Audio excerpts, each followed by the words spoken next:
بسم اللہ الرحمن الرحیم۔ السلام علیکم ورحمۃ اللہ وبرکاتہ۔ ہمارے دو مسئلے ہیں، مساوات اور انصاف۔ ہم جب تک ان کی طرف نہیں آئیں گے ہم اس وقت تک اس دنیا اور اس دنیا میں ترقی نہیں کر سکیں گے۔ انہوں نے مجھے حیران کر دیا۔ میں ان کے پاس اسلام کو سمجھنے کے لیے آیا تھا لیکن وہ مجھے ترقی کی طرف لے گئے۔ میرا خیال ہے انسان اس دنیا میں صرف 3 چیزیں تلاش کرتا ہے۔ یہ 3 چیزیں اس کی پہلی اور آخری ضرورت ہیں۔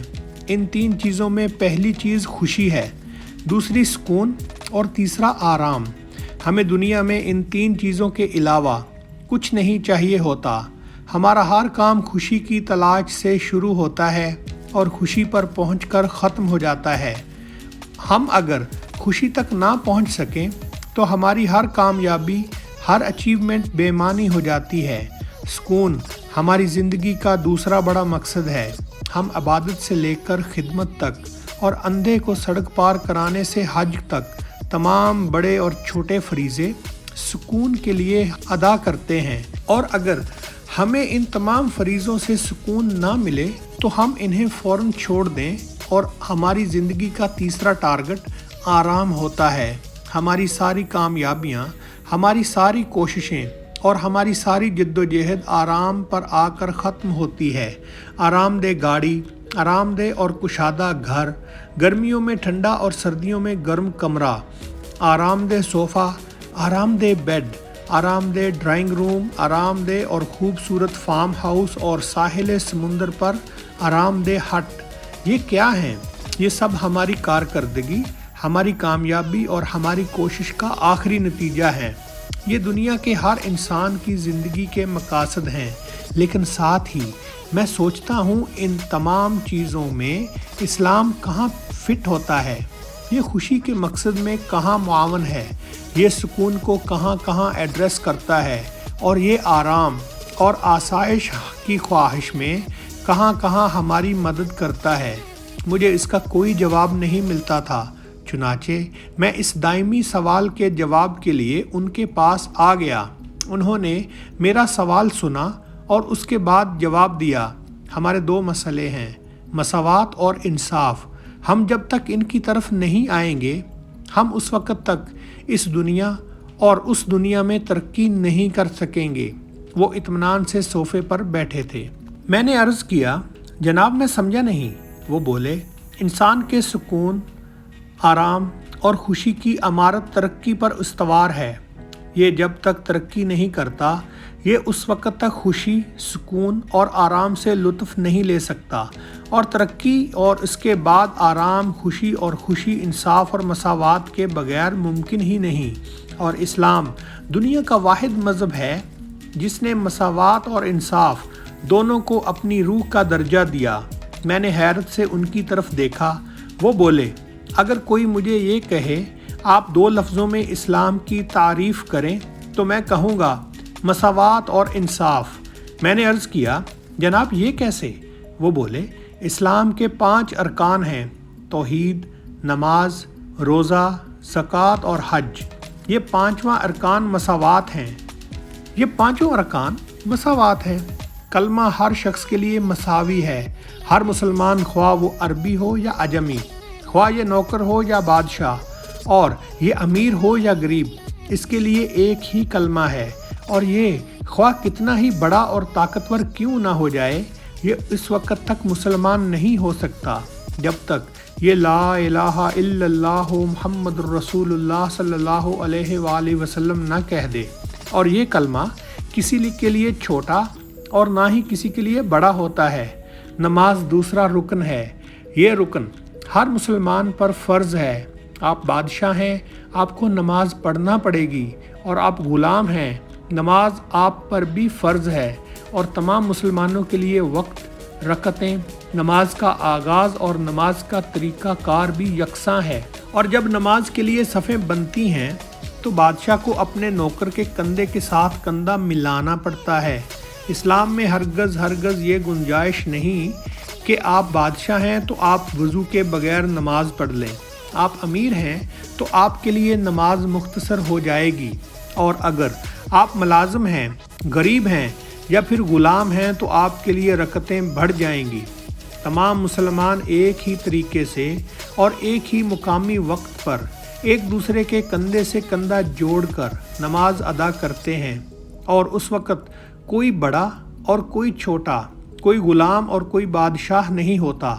روزہ اسلام کا تیسرا رکن ہے، یہ بھی تمام مسلمانوں پر فرض ہے۔ بادشاہ ہو یا غلام، یہ ایک ہی وقت سحری کرتے ہیں اور ایک ہی وقت افطار کریں گے، اور ان میں سے کوئی شخص اس دوران کوئی چیز کھا یا پی نہیں سکے گا۔ رمضان بادشاہ کے لیے بھی رمضان ہوگا اور غلام کے لیے بھی رمضان۔ کسی کے لیے شرعی عذر کے بغیر کوئی رعایت نہیں۔ آپ زکوٰۃ پر آ جائیں۔ ہر مسلمان پر آمدنی اور بچت کی ایک خاص حد کے بعد زکوٰۃ لاگو ہو جاتی ہے، اور یہ زکوٰۃ دیے بغیر مسلمان نہیں ہو سکتا، اور اگر یہ زکوٰۃ سے انکار کرے تو حضرت ابو بکر صدیق جیسے شخص پر اس کے خلاف جنگ لازم ہو جاتی ہے، اور اس میں بھی کسی کو کوئی رعایت نہیں۔ اس میں بھی تمام مسلمان برابر ہیں۔ آپ حج کو ملاحظہ کیجئے، حج ہر صاحب استطاعت پر فرض ہے۔ حج کے دن بھی معین ہیں اور ان میں تمام مناسک بھی۔ آپ بادشاہ ہیں یا بادشاہ کے نوکر ہیں، آپ کو ایک جیسا احرام باندھنا پڑے گا، آپ کو ایک ہی مقام سے حج شروع کرنا پڑے گا، اور آپ کا حج بھی ایک ہی مقام پر اختتام پذیر ہوگا۔ آپ کو عرفات میں بھی ٹھہرنا پڑے گا، منا میں بھی جانا ہوگا، مزدلفہ میں بھی، اور آپ کو صفا اور مروہ کے پھیرے بھی لگانے ہوں گے۔ شیطان کو کنکریاں بھی مارنا ہوں گی اور کعبہ کا طواف بھی کرنا ہوگا۔ حج میں آپ کو امارت، اقتدار اور اختیار کی وجہ سے کسی جگہ کوئی رعایت نہیں ملے گی۔ یہ نہیں ہو سکتا کہ آپ سعودی شاہ ہیں تو آپ احرام کے بغیر حج کر لیں، یا پھر آپ منا نہ جائیں اور آپ کا حج مکمل ہو جائے، اور دنیا کے امیر ترین شخص ہیں تو آپ رمضان میں حج کر لیں۔ آپ مسلمان ہیں تو آپ کو مخصوص دنوں میں اس پورے عمل سے گزرنا ہوگا۔ وہ خاموش ہوئے، لمبی سانس لی اور بولے، اسلام نے مساوات کو اپنے وجود کا حصہ بنا دیا۔ چنانچہ مسلمان جب تک اسلام کے بنیادی ارکان کی مساوات کو فالو نہیں کریں گے، اس وقت تک مسلمان نہیں ہو سکتے، اور آپ جب مساوات قائم کر لیتے ہیں تو پھر انصاف آپ سے دور نہیں رہتا، آپ خود بخود منصف ہو جاتے ہیں۔ اسلام دنیا کا پہلا مذہب ہے جس نے انصاف کو ججوں تک محدود نہیں کیا، بلکہ اس نے ہر شخص کو منصف بنا دیا، جس نے ہر مسلمان کو حکم دیا، تم اگر چرواہے ہو تو تم جج ہو، اور تم سے آخرت میں تمہاری بھیڑوں کے بارے میں پوچھا جائے گا، اور اگر تم شوہر ہو، باپ ہو یا اولاد ہو تو تم سے والدین کے ساتھ حسن سلوک، اولاد کی اچھی پرورش اور بیوی کو خوش رکھنے کے بارے میں پوچھا جائے گا۔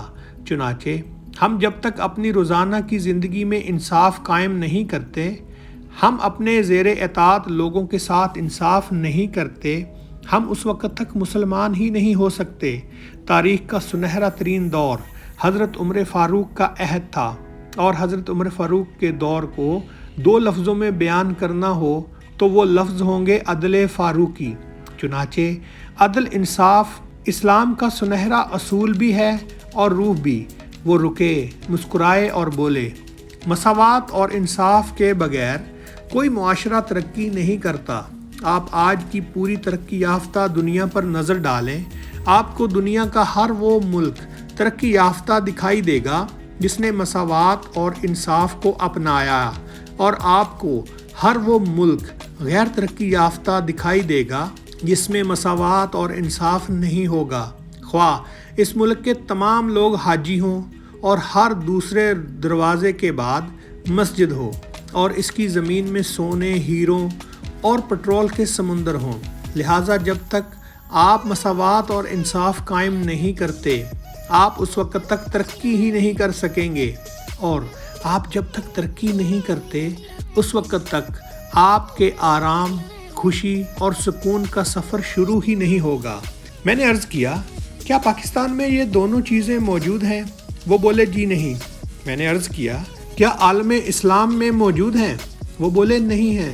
عرض کیا، کیوں نہیں؟ بولے، اللہ تعالیٰ نے اسلام اتارا تھا۔ سنی اسلام، وہابی اسلام، بریلوی اسلام اور شیعہ اسلام نہیں اتارا تھا۔ اللہ کی مسجد صرف مسجد تھی، نماز صرف نماز تھی، رمضان صرف رمضان تھا، زکوٰۃ صرف زکوٰۃ اور حج صرف حج تھا۔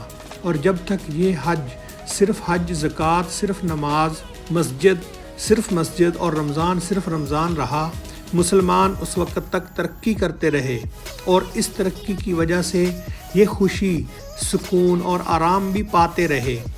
لیکن جس دن انہوں نے مسجد کو شیعہ مسجد، وہابی مسجد، سنی مسجد اور بریلوی مسجد بنایا، جس دن انہوں نے نماز کو سنی، وہابی، شیعہ بنایا، زکوٰۃ کو شیعہ اور سنی زکوٰۃ بنایا، حج کو شیعہ اور سنی حج بنایا، اور جس دن انہوں نے روزے کو شیعہ اور سنی بنایا، اس دن مساوات اور انصاف جیسے اصول ان کے ہاتھ سے نکل گئے اور یہ دنیا اور آخرت دونوں میں رسوا ہونے لگے۔ رسوائی کا یہ سفر اس دن تک جاری رہے گا جب تک یہ انصاف اور مساوات کے اصولوں پر واپس نہیں آتے۔